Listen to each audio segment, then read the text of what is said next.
Hi guys! Have you guys ever gone to the doctor and received so many medicine pills and you always wonder how do these medicines work and how exactly do they function to treat our illnesses and sicknesses? Today, I'm going to talk about a major class of medicine which is called antibiotics. Anti means killing and biotic means life, so literally means life killing. So antibiotics treat infection by killing the bacteria which cause the infections. Antibiotic is a type of glycoprotein, which is a chemical substance which is easily derivable from bacteria or mold.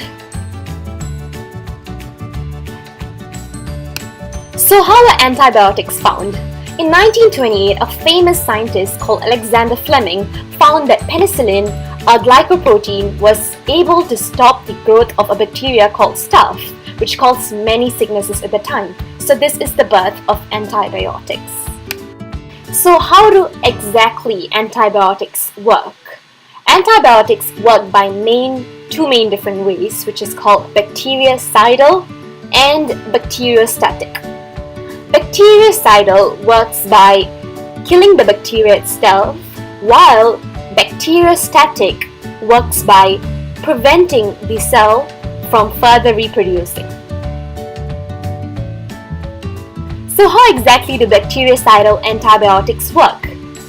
Bactericidal antibiotics work by damaging the cell walls, while bacteriostatic works by two main different ways, by damaging the cell's DNA and also by affecting the cell's protein production, which leads to the fact that the cell cannot further reproduce.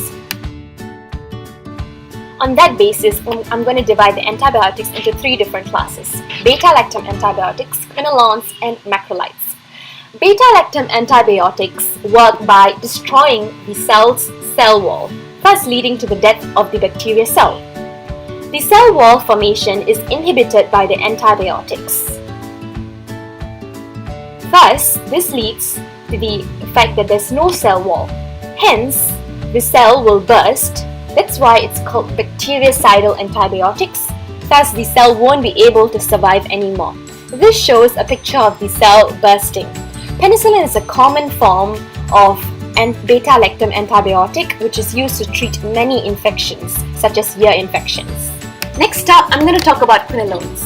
All our cells have this double-stranded DNA molecule which is vital for cell reproduction and cell survival.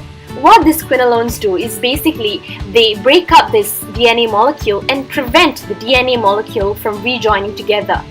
Thus, the DNA won't be able to repair itself, won't be able to reproduce or even survive. This is why the bacteria won't be able to further reproduce, leading to the stopping of the growth of the bacteria. A common example of quinolones is ciprofloxacin, which is used to treat infections such as bronchitis and pneumonia. Next up, I'm going to talk about macrolides, which is a bacteriostatic antibiotic. They work by affecting the ribosomes, which are the protein-producing machines of a cell. So this is how a ribosome looks like. This ribosome has 3 sites for protein assembly. So what these macrolides do is that they inhibit these sites for protein assembly and thus prevent protein assembly from taking place. This prevents proteins from being formed. So without proteins, the cell won't be able to perform its basic functions and reproduce. Thus, it won't be able to survive.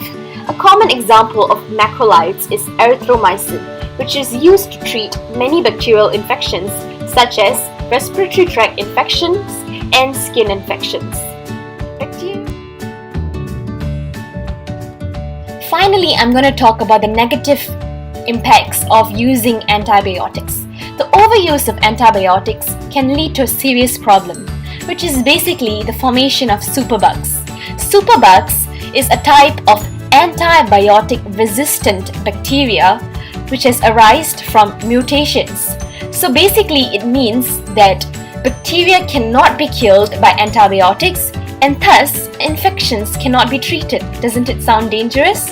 Hence, we must urgently reduce the use of antibiotics. So thank you all for listening, and I hope that you have learned a lot about antibiotics.